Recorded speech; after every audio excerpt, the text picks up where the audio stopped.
Muy buenas noches, señores, ¿cómo están? Bienvenidos. Padre, en el nombre de Cristo te damos gracias por otra vez permitir que nos reunamos en tu presencia. Gracias por tu palabra, Señor, por tu bendita palabra. Te pedimos que hoy penetre en nuestro corazón para que podamos comprender cuál es tu voluntad y cuál es tu propósito para nosotros. Asimismo, te pedimos por todas las personas que van camino a casa, Señor, por todos los estudiantes, que los lleves con bien, que lleguen con bien al hogar que les has dado y sobre todo que los protejas en su camino, que le dé sanidad a todas las personas que necesitan ser sanados, tanto del espíritu como del cuerpo, Señor, y que también todos tengan alimento diario que llevarse a la boca. En el nombre de Cristo Jesús. Amén. Muy bien, bienvenidos, señores. Ya estamos aquí de nueva cuenta. Vamos a comenzar con la lectura porque quién sabe por qué el libro de Levítico quieren que lo leamos muy rápido. En esta ocasión vamos a leer 3 capítulos. Entre los tres se hace algo largo. Pero ¿qué leímos el día de ayer?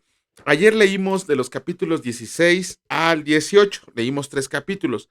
¿Qué vimos en esos capítulos? En el capítulo 16 del libro de Levítico vimos la fiesta más importante del pueblo judío, el famoso día de la expiación, el Yom Kippur, así lo llaman ellos. Ajá. Es la fiesta más importante del calendario judío, perdón. Es el día en que el sumo sacerdote entraba al lugar santísimo para pedir perdón por los pecados no solo de él, sino de todo el pueblo.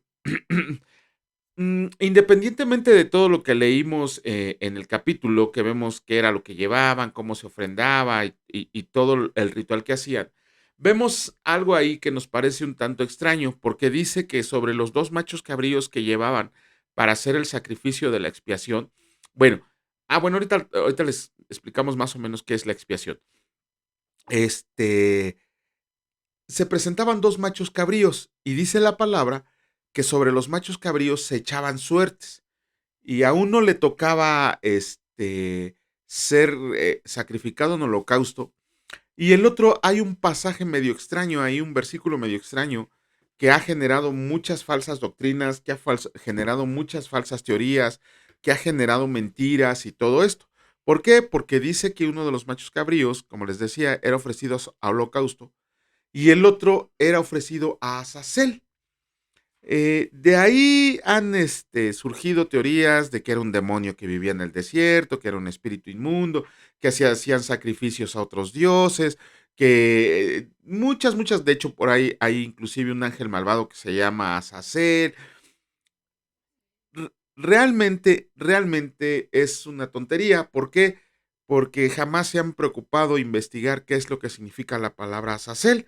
La palabra Azazel del hebreo antiguo significa echado fuera o quitado. Eso es lo que significa la palabra Azazel. Por eso cuando la palabra dice que fue ofrecido a Azazel, fue echado fuera, fue echado fuera. De hecho, la tradición rabínica dice que es el nombre del lugar a donde era echado ese macho cabrío. Pero ¿qué era lo que representaba que echaran al macho cabrío allá al desierto, que fuera echado fuera?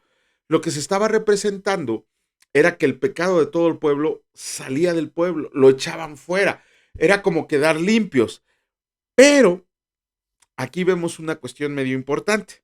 Era un sacrificio que se hacía una vez por año, independientemente de todos los demás sacrificios y ofrendas que se hacían, holocaustos que se hacían por el pecado. Este era el más importante porque se hacía por todo el pueblo y por el sacerdote. Y se hacía cada año. En realidad, el pecado no era quitado, era echado fuera, pero parece ser que regresaba. ¿Por qué? Porque cada año se tenía que hacer ese sacrificio para que el pueblo pudiera quedar redimido.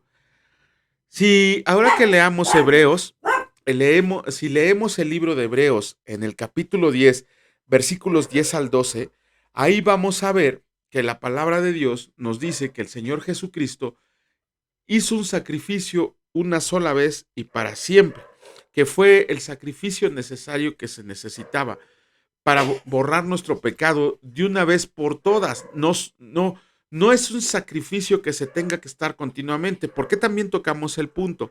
Pareciera ser que los planes que hemos elegido están perfectos, coinciden no solo en lo que leemos en el Nuevo Testamento, sino en las fechas que estamos pasando. ¿Por qué? porque muchos saben que mañana es el famoso día de miércoles de ceniza. Entonces ellos cada año vuelven a crucificar a Jesucristo, como si el sacrificio hecho una vez y para siempre no fuera bastante para haberse limpiado del pecado. De hecho, dice la palabra de Dios en Hebreos también, que cada vez que pecamos, que cada vez que volvemos a hacer ese tipo de representaciones, estamos pateando la sangre de Jesucristo. ¿Por qué? Porque Jesucristo por eso lo hizo una sola vez y para siempre. Y dice en Hebreos que está sentado a la diestra de Dios. Entonces, mientras que en la ley tú tienes que hacer una ley, una serie de rituales constantemente y lo tienes que hacer una vez al año, vemos que ni siquiera es necesario para que pudiera ser salvo, sino que tienes que estarlo haciendo continuamente bajo la ley. Sin embargo, bajo la gracia, el sacrificio de Jesucristo fue una sola vez y para siempre, para que pudiéramos ser redimidos, justificados ante Dios. De hecho, la palabra expiación, aquí el famoso día de la expiación, y este comentario lo vamos a complementar con lo que vamos a comentar en el libro de Hechos. ¿Por qué? Porque en el día de la expiación significaba que los pecados que cometía el pueblo, que cometía el sacerdote, que cometíamos todos nosotros, se traspasaban al animalito que iba a ser sacrificado. Y por medio del derramamiento de su sangre, de la esparción de su sangre en el tabernáculo, quedábamos limpios. Ajá. Pero ellos lo hacían una vez por año y lo siguen haciendo la iglesia ortodoxa. Sin embargo, ahora que nosotros tenemos el sacrificio de Cristo, una sola vez fue necesario que se derramara la sangre de Jesucristo para que nosotros pudiéramos quedar limpios de todo pecado. Y vamos a complementar este comentario con lo que vamos a decir en Hechos. ¿Qué vimos en el capítulo 17 del libro de Levítico? La prohibición de comer sangre. Otra de las cosas que hemos malentendido mucho tiempo. ¿Por qué? Porque siempre que nos preguntan a nosotros como cristianos por qué no comemos sangre o por qué es el único alimento que está prohibido tanto en el Antiguo como en el Nuevo Testamento. De hecho, en el Nuevo Testamento solamente hay prohibición de comer lo sacrificado a los ídolos, lo arcado y la sangre. Sin embargo, Pablo nos explica que un ídolo nada es y que eso no tiene nada que ver. En realidad, lo único que el Señor en su palabra nos manda no comer es la sangre. Ajá, pero ¿por qué el Señor nos es tan insistente, por decirlo así, en que no debemos de comer sangre? Siempre que nos preguntan a nosotros como cristianos, siempre salimos con el consabido, es que la sangre es la vida del cuerpo, pero hasta ahí nos quedamos, no sabemos por qué hay esa prohibición de comer sangre. Tiene que ver con lo que leímos en el día de expiación, ¿por qué? En Romanos la palabra dice que la paga del pecado es muerte. Ajá. Y esa paga del pecado se simbolizaba con el derramamiento de la sangre del animalito que se sacrificaba. Entonces, cuando nosotros por medio de la expiación le trasladábamos nuestros pecados a ese animalito, la paga del pobre animal era la muerte y el derramamiento de su sangre. Entonces, eso quería decir que sin sangre no podía haber ¿cómo se dice? Una redención. Sin sangre no podía haber redención. Sin embargo, el Señor Jesús, el Cordero Inmolado, el único perfecto, el único puro, el único sin defecto, su sacrificio fue tan perfecto y su obra expiatoria tan grande que solamente lo tuvo que hacer una sola vez para que todo aquel que deposite su confianza en él sea limpio y sea redimido del pecado. Ya no tenemos que estar transfiriéndole la culpa de nuestros pecados a un animalito para que se derramara su sangre, para que pagara con su vida el que nosotros pudiéramos quedar limpios. ¿Por qué? Porque Jesucristo pagó con su sangre, pagó con su vida, Jesucristo hombre, para que nosotros pudiéramos ser limpios. Por eso el derramamiento de sangre es tan importante y por eso Dios prohíbe comer sangre. ¿Por qué? Porque la sangre representa el pecado, la paga del pecado cuando se la transmitimos a alguien más. Y en esta ocasión Jesucristo por voluntad propia tomó todos los pecados de nosotros, hizo la expiación por nosotros y subió a esa cruz a la que cada uno de nosotros tendría que haber subido. ¿Y qué vimos en el capítulo 17? La pureza sexual. Las palabras que dice ahí la palabra del Señor, descubrir su desnudez, significa tener relaciones sexuales. Y vemos que el Señor prohíbe que tengas matrimonio o adulteres con cualquier miembro de tu familia. Tu madre, tu padre, tus hermanos, tus hijos, tu nuera, tu yerno, tus abuelos, tus tías, tus primas, absolutamente prohíbe las relaciones entre familia. Y no solo es porque se consideran un pecado, sino que como sabemos, es un mundo caído. Cuando Adán y tuvo a sus hijos, Caín y Abel, su sangre era perfecta, su sangre era pura, su sangre era limpia, por eso se pudo poblar la tierra, por eso se casaban entre hermanos, entre tíos, entre primos, y por eso se pobló el mundo. Pero en estos tiempos ya, ya la sangre ya estaba contaminada, ya estábamos en un mundo caído. Y la prohibición, aparte de respetar las leyes de Dios de que no nos ayuntáramos con familia, también era para protegernos en lo físico. Hay matrimonios que son entre primos y sus hijos salen con anomalías genéticas, salen mal de la sangre, traen enfermedades que no deberían de haber traído. ¿Por qué? Porque un mismo tipo de sangre no puede congeniar con la otra. Por eso es la prohibición de que no podemos tener relaciones con miembros de nuestra familia. También el Señor, y aquí sí, a ver si no hay bronca, pero lo tenemos que decir, el Señor prohíbe estrictamente la homosexualidad. Dice la palabra que un hombre no se podrá acostar con otro hombre como si estuviera acostándose con mujer. Ahorita hay un movimiento muy fuerte, inclusive en la Iglesia Católica, para la lástima de ellos, en que están dispuestos ya a aceptar la homosexualidad en sus filas. De hecho, ya hay ¿cómo se llama? Ya hay iglesias totalmente homosexuales donde se predica una Biblia adulterada para que puedan realizar estas abominaciones que son ante Dios. Inclusive por ahí, esto no me lo crean mucho, esto es algo que yo escuché que no he podido verificar. Por eso les digo, tengan mucho cuidado cuando alguien les diga algo, investíguenlo ustedes. Yo no lo he podido investigar, pero el famoso avivamiento de Augsburg también mencionan que ahí hubo personas homosexuales que estaban dirigiendo ese avivamiento. Entonces hay que tener mucho cuidado. Recuerden que la palabra de Dios dice que muchos se disfrazarán de lobos rapaces para penetrar en la iglesia y hacer cosas que están en contra del orden de Dios. Pero es algo que yo escuché, no lo he confirmado. Si ustedes también quieren confirmarlo o estudiarlo, háganlo ustedes. Yo, si tengo tiempo, lo voy a hacer porque no hemos podido hacer nada de todo lo que les habíamos prometido. Entonces hay que tener mucho cuidado con eso, con ese teléfono descompuesto. Yo lo voy a investigar, si me da tiempo, pues ya se los estaré comunicando. Y algo que también nos llamó la atención en el capítulo 17 del libro de Levítico es la prohibición de idolatrar a Moloc. ¿Quién es Moloc?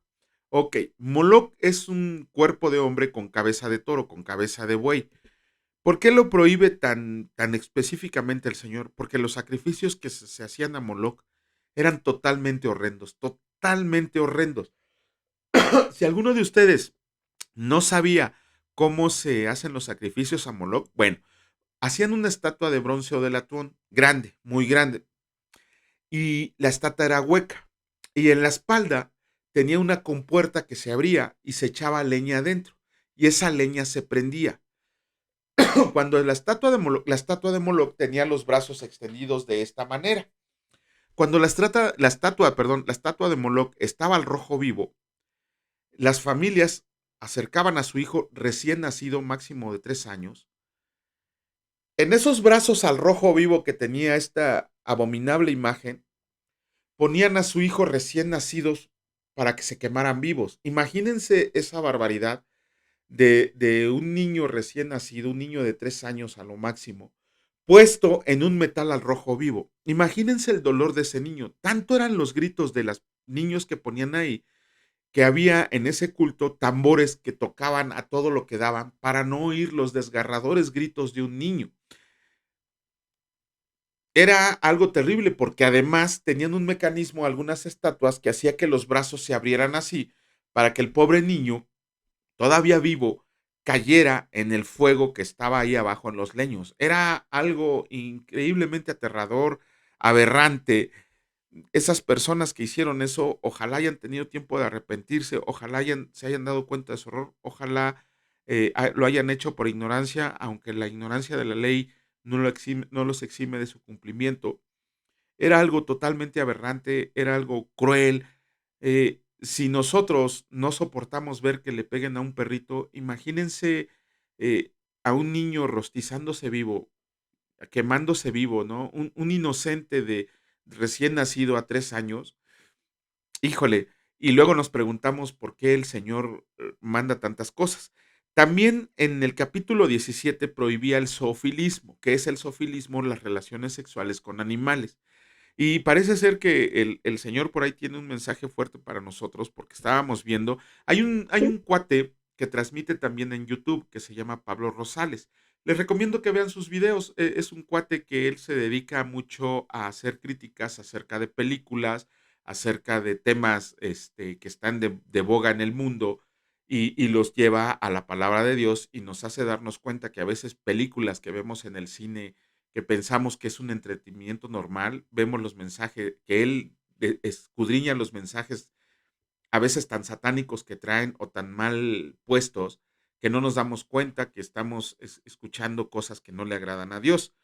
Y él subió un reportaje acerca de que en España modificaron un artículo del Código Penal de España en el cual prohibía a cualquier persona tener relaciones sexuales con animales y lo modificaron de tal manera que ahora le permiten a los humanos tener relaciones sexuales con animales siempre y cuando no los lastimen. Es una estupidez tan grande decir eso. ¿Cómo no van a lastimar a un pobre animalito cuando no tenemos ni palabras para describir a una persona que tiene relaciones sexuales con un pobre e inocente animal? Híjole, ahí sí, luego nos hacemos preguntas nosotros como cristianos a veces, ¿por qué el mundo está como está, no? Más bien habría que preguntarnos, ¿por qué el Señor no nos ha destruido ya totalmente, no? Su misericordia es tan grande que nos está dando tiempo a todos para que nos arrepintamos. Pero si el Señor hiciera un ladito, un poquito el amor que nos tiene, yo creo que ya estuviéramos destruidos todos. Pero bueno, eso es todo lo que vimos el día de ayer como comentario y vamos a comenzar con la lectura del día de hoy. En esta ocasión iniciamos con el capítulo 16 del libro de Levítico y escrito, perdón, el capítulo 19 del libro de Levítico y escrito está: Leyes de santidad y de justicia. Habló el Señor a Moisés diciendo: Habla a toda la congregación de los hijos de Israel y diles: Santos serán, porque santo soy yo, el Señor su Dios. Cada uno temerá a su madre y a su padre, y mis días de reposo guardarán. Yo, el Señor su Dios. No se volverán a los ídolos, ni harán para ustedes dioses de fundición. Yo, el Señor su Dios. Y cuando ofrecieran sacrificio de ofrenda de paz al Señor, ofrézcanlo de tal manera que sean aceptos. Será comido el día que lo ofrecieran y al día siguiente, y lo que quede para el tercer día será quemado en el fuego. Y si se come el día tercero será abominación, no será acepto. Y el que lo coma llevará su delito por cuanto profanó lo santo del Señor, y la tal persona será cortada de su pueblo. Cuando ciegues la mies de tu tierra, no cegarás hasta el último rincón de ella, ni espigarás tu tierra cegada, y no rebuscarás tu viña, ni recogerás el fruto caído de tu viña. Para el pobre y para el extranjero lo dejarás, yo el Señor su Dios. No hurtarán y no engañarán ni mentirán el uno al otro, y no jurarán falsamente por mi nombre, profanando así el nombre de tu Dios, yo el Señor. No oprimirás a tu prójimo ni le robarás, no retendrás el salario del jornalero en tu casa hasta la mañana. No maldecirás al sordo y delante del ciego no pondrás tropiezo, sino que tendrás temor de Dios, yo el Señor. No harás injusticia en el juicio, ni favoreciendo al pobre ni complaciendo al grande. Con justicia juzgarás a tu prójimo. No andarás chismeando entre tu pueblo, no atentarás contra la vida de tu prójimo, yo el Señor. No aborrecerás a tu hermano en tu corazón, razonarás con tu prójimo para que no participes de su pecado. No te vengarás ni guardarás rencor a los hijos de tu pueblo, sino amarás a tu prójimo como a ti mismo, yo el Señor. Mis estatutos guardarás, no harás ayuntar tu ganado con animales de otra especie.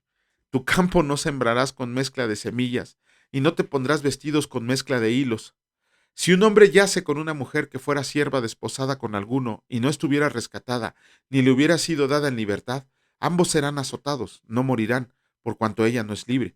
Y él traerá al Señor a la puerta del tabernáculo de reunión un carnero en expiación por su culpa, y con el carnero de la expiación lo reconciliará el sacerdote delante del Señor por su pecado que cometió, y se le perdonará su pecado que ha cometido. Y cuando entres en la tierra y plantes toda clase de árboles frutales, considerarás como incircunciso lo primero de su fruto. 3 años le será incircunciso, su fruto no se comerá, y el cuarto año todo su fruto será consagrado en alabanzas al Señor. Mas al quinto año comerás el fruto de él, para que se les haga crecer su fruto. Yo el Señor su Dios. No comerán cosa alguna con sangre, no serán agoreros ni adivinos, no harán tonsura en sus cabezas, ni dañarán la punta de su barba. Y no harás rasguños en tu cuerpo por un muerto, ni imprimirás en ustedes señal alguna, yo el Señor. No contaminarás a tu hija haciéndola fornicar, para que no se prostituya la tierra y se llene de maldad. Mis días de reposo guardarán, y mi santuario tendrás en reverencia. Permítanme, Levítico 19:28. Perdonen ustedes.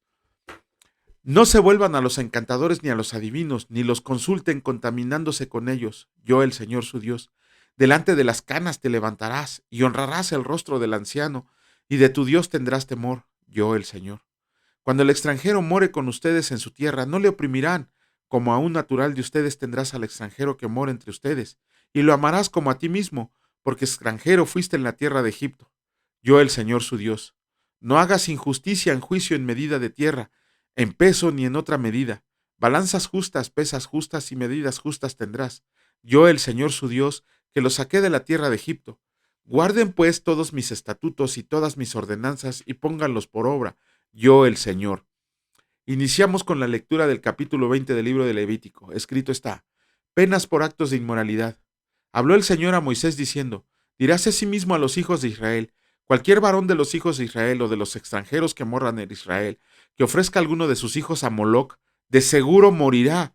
El pueblo de la tierra lo apedreará, y yo pondré mi rostro contra tal varón, y lo cortaré dentro de su pueblo, por cuanto dio de sus hijos a Moloc, contaminando mi santuario y profanando mi santo nombre. Si el pueblo de la tierra cierra sus ojos respecto de aquel varón que hubiera dado de sus hijos a Moloc para no matarlo, entonces yo pondré mi rostro contra aquel varón y contra su familia, y le cortaré dentro de su pueblo, con todos los que fornicaron en pos de él, prostituyéndose con Moloc. Y la persona que atienda a encantadores o adivinos para prostituirse tras de ellos, yo pondré mi rostro contra la tal persona y la cortaré dentro de su pueblo. Santifíquense pues y sean santos, porque yo el Señor soy su Dios, y guarden mis estatutos y pónganlos por obra, yo el Señor que los santifico. Todo hombre que maldiga a su padre o a su madre, de cierto morirá. A su padre o a su madre maldijo, su sangre será sobre él. Si un hombre comete adulterio con la mujer de su prójimo, el adúltero y la adúltera indefectiblemente serán muertos. Cualquiera que yazca con la mujer de su padre, la desnudez de su padre descubrió, ambos han de ser muertos, su sangre será sobre ellos. Si alguno duerme con su nuera, ambos han de morir, cometieron grave perversión, su sangre será sobre ellos. Si alguno se ayunta con varón como con mujer, abominación hicieron, ambos han de ser muertos, sobre ellos será su sangre. El que tome mujer y a la madre de ella comete vileza, quemarán con fuego a él y a ellas, para que no haya vileza entre ustedes. Cualquiera que tenga cópula con bestia, ha de ser muerto y matarán a la bestia. Y si una mujer se llega a algún animal para ayuntarse con él, a la mujer y al animal matarán, morirán indefectiblemente, su sangre será sobre ellos. Si alguno toma a su hermana hija de su padre o hija de su madre, y ve su desnudez y ella viera la suya, es cosa execrable, por tanto serán muertos a ojos de los hijos de su pueblo. Descubrió la desnudez de su hermana, su pecado llevará. Me acuerdo del hijo de David. Cualquiera que duerma con mujer menstruosa y descubra su desnudez, su fuente descubrió y ella descubrió la fuente de su sangre. Ambos serán cortados de entre su pueblo. La desnudez de la hermana de tu madre o de la hermana de tu padre no descubrirás, porque al descubrir la desnudez de su parienta, su iniquidad llevarán. Cualquiera que duerma con la mujer del hermano de su padre, la desnudez del hermano de su padre descubrió, su pecado llevarán, morirán sin hijos. Y el que tome la mujer de su hermano comete inmundicia, la desnudez de su hermano descubrió, sin hijos serán. Guarden pues todos mis estatutos y todas mis ordenanzas y pónganlos por obra, no sea que los vomite no sea que los vomite en la tierra en la cual yo los introduzco para que habiten en ella, y no anden en las prácticas de las naciones que yo echaré de delante de ustedes, porque ellos hicieron todas estas cosas y los tuve en abominación. Pero a ustedes les he dicho, ustedes poseerán la tierra de ellos, y yo les daré para que la posean por heredad, tierra que fluye leche y miel, yo el Señor su Dios, que los he apartado de los pueblos. Por tanto, ustedes harán diferencia entre animal limpio e inmundo, y entre ave inmunda y limpia, y no contaminen sus personas con los animales, ni con las aves, ni con nada que se arrastra sobre la tierra, los cuales se han apartado por inmundos. Habrán pues de serme santos, porque yo el Señor soy santo, y he apartado de los pueblos para que sean míos. Y el hombre o la mujer que evocare espíritus de muertos o se entregare a la adivinación ha de morir. Serán apedreados, su sangre será sobre ellos. Capítulo 21 del libro de Levítico. Escrito está: sanidad de los sacerdotes. El Señor dijo a Moisés: habla a los sacerdotes hijos de Aarón y diles que no se contaminen por un muerto en sus pueblos, mas por su pariente cercano, por su madre o por su padre, o por su hijo o por su hermano, o por su hermana virgen a él cercana, la cual no haya tenido marido, por ella se contaminará. No se contaminará como cualquier hombre de su pueblo haciéndose inmundo. No harán tonsura en su cabeza, ni raerán la punta de su barba, ni en su carne harán rasguños. Santos serán a su Dios, y no profanarán el nombre de su Dios, porque las ofrendas encendidas para el Señor y el pan de su Dios ofrecen. Por tanto, serán santos. Con mujer ramera o infame no se casarán, ni con mujer repudiada de su marido, porque el sacerdote es santo a su Dios. Le santificarás, por tanto, pues el pan de tu Dios ofreces. Santo será para ti, porque santo soy yo, el Señor que lo santificó.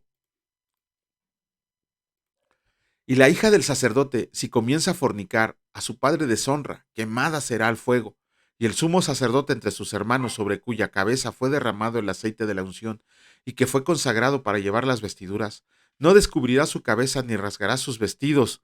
No entrará, ni entrará donde haya persona muerta, ni por su padre ni por su madre se contaminará, ni saldrá del santuario, ni profanará el santuario de su Dios, porque la consagración por el aceite de la unción de su Dios está sobre él, yo el Señor.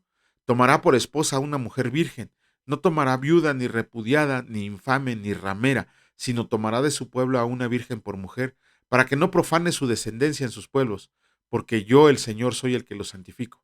Y el Señor habló a Moisés diciendo: habla a Aarón y dile: ninguno de tus descendientes por sus generaciones que tenga algún defecto se acercará por ofrecer el pan de su Dios, porque ningún varón en el cual haya defecto se acercará, varón ciego o cojo o mutilado o sobrado, o varón que tenga quebradura de pie o rotura de mano, o jorobado o enano, o que tenga nube en el ojo, o que tenga sarna o empeine, o testículo magullado. Ningún varón de la descendencia del sacerdote Aarón en el cual haya defecto se acercará para ofrecer las ofrendas encendidas para el Señor. Hay defecto en él. No se acercará a ofrecer el pan de su Dios.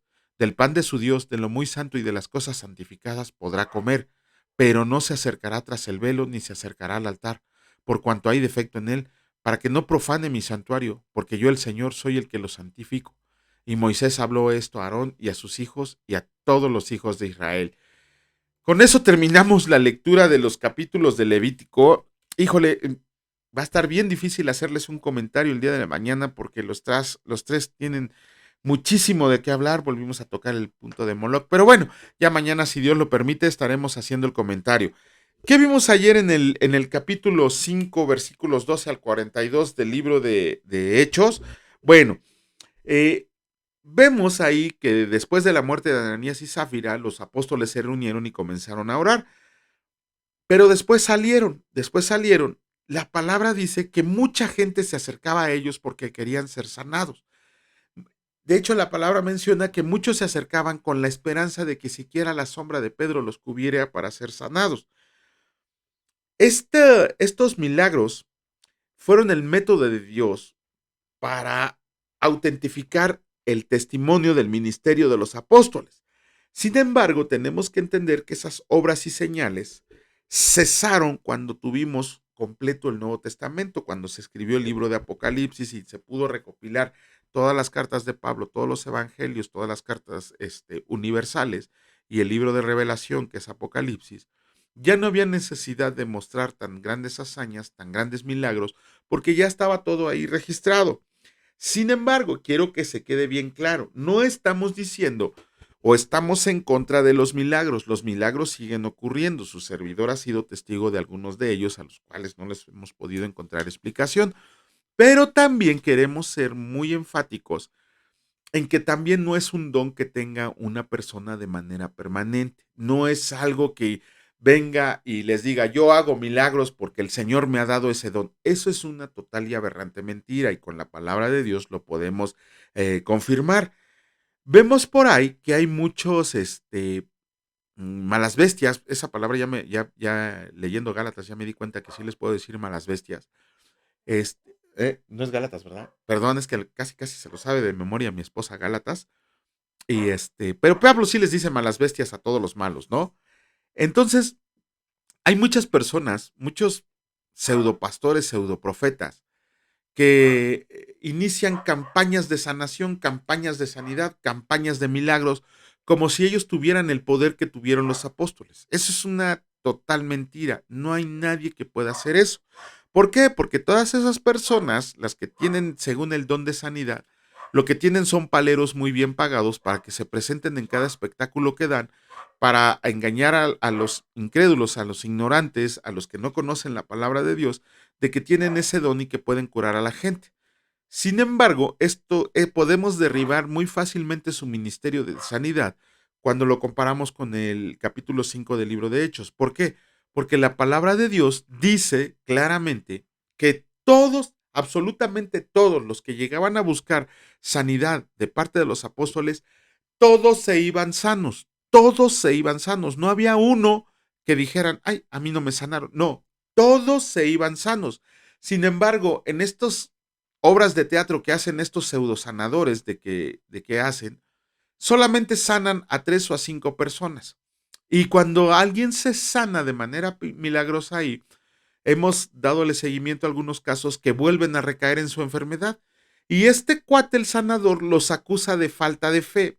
Obviamente es un engaño, por eso les digo que es tan fácil a veces desmentir a esos falsos profetas, a esos falsos pastores, a esos falsos evangelistas, cuando los comparamos con la palabra de Dios. De que existen los milagros y los milagros de sanación, por supuesto que existen, por supuesto que existen, pero no es algo que tenga alguien de manera permanente. Eso lo tenemos que tener muy en claro. Lo único que tienen permanente esos cuates son las ganas de quitarle su dinero. Tengan mucho cuidado con esas campañas de sanación. Lo que debería de haber es campañas de evangelización, a ver si es cierto que tienen esos poderes mágicos como cuando leamos a Simón el Mago. Pero bueno, ya nada más de manera rápida les quiero hacer un comentario acerca de que al final, cuando ya habían apresado a Juan y a Pedro y los tenían en el Sanadrín, los hicieron a un lado aparte y empezaron a discutir qué iban a hacer con ellos. Y surgió una figura ahí llamada Gamaliel. Más adelante vamos a leer que Gamaliel, bueno, en el mismo capítulo dice que Gamaliel era un maestro de la ley, era un doctor de la ley, era uno de los rabinos así impresionantes, ¿no?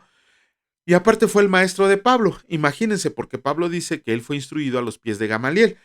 Pero Gamaliel agarra y les dice a los que estaban en el Sadrín, a los que estaban reunidos ahí, ojo, les voy a dar un consejo. Dice, miren, hemos tenido varias personas que han surgido con movimientos y esas personas se han extinguido. ¿Se acuerdan de Teudas y de Judas? Los cuates quisieron levantarse y ¿qué pasó? Los mataron, se desaparecieron y su movimiento desapareció. Entonces también les dice, aguas, porque si lo de estos cuates, lo de Jesús de Nazaret, en verdad es de Dios, no sea que se vayan a hallar peleando contra Dios. Y todo el consejo ahí reunido le dio la razón a Gamaliel y después de darle una sotiza al pobre Pedro y al pobre Juan, los dejaron ir libres con la amenaza de que no siguieran hablando de Jesucristo. Lo que no saben es que cuando Pedro y Juan salieron, iban dándole gracias a Dios por haber sido dignos de haber sufrido por causa de Jesucristo. Nada más imagínense qué fe tan grande, ¿no?